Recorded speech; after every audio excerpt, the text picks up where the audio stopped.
SIR से जुड़ा हुआ कुछ महत्वपूर्ण तथ्य हम आपके सामने रखना चाहते हैं। अव्वल तो भाजपा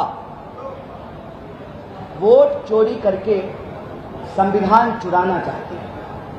अब आप कहेंगे कि कोई संविधान कैसे चुरा सकता है।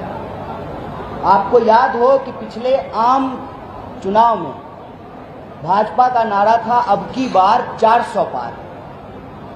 वोट चोरी करने के बावजूद वो 400 पार नहीं कर पाए, क्योंकि उनके कुछ नेताओं ने अपने बड़बोलेपन के चलते जो साजिश थी उसका पर्दाफाश कर दिया और अपनी मंशा प्रकट कर दी कि 400 सीट दीजिए, हम संविधान बदलेंगे।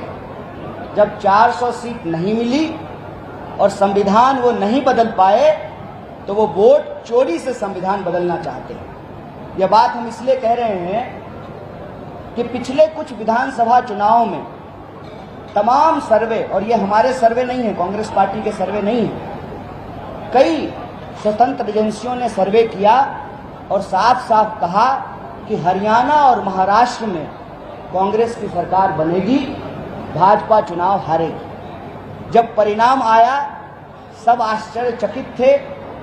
कांग्रेस पार्टी को इस पे शक हुआ और नेता प्रतिपक्ष ने एक स्पष्ट मांग चुनाव आयोग के सामने रखा कि आप हमको वोटर लिस्ट दीजिए, इलेक्ट्रॉनिक डेटा दीजिए वोटर लिस्ट का, ताकि हम इसकी जांच कर रहे हैं। हमको संदेह है कि वोटर लिस्ट में गड़बड़ी है और चुनाव में धांधली की जा रही है। आपको याद होगा कि कई महीने बीत गए और चुनाव आयोग बार बार प्रेस कॉन्फ्रेंस करके ही ये कहती रही कि वोटर लिस्ट में कोई गड़बड़ी नहीं है, बिल्कुल साफ है, शुद्ध है, स्वच्छ भारत अभियान की तरह है हमारा वोटर लिस्ट।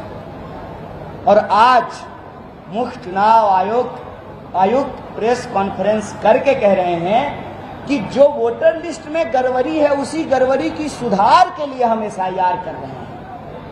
फंस गए गुरु। मनसा जब ठीक नहीं हो तो कितनी भी वाक्पटुता हो, चालाकी हो, मीडिया का मैनेजमेंट हो, सरकार का समर्थन हो, भैंस पानी में जाती है।